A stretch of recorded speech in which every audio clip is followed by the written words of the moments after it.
Welcome to the 60-second update with the Royal Air Force from RAF High Wycombe. Typhoons from RAF Coningsby have flown nearly 7,000 miles to Malaysia with the support of an RAF Voyager from RAF Rise Norton for exercise Bersama Lima. They're training with the Royal Navy, British Army and Armed Forces from Malaysia, Singapore, Australia and New Zealand, strengthening strategic defence partnerships in the Indo-Pacific region.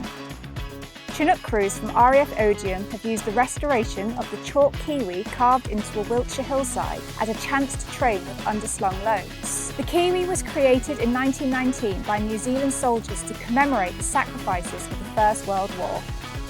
Protector is the next generation of remotely piloted, medium-altitude, long-endurance aircraft. Personnel from 54 Squadron have undertaken their first instructor operating course on RAF Protector simulators at the General Atomics Flight Test and Training Centre in North Dakota.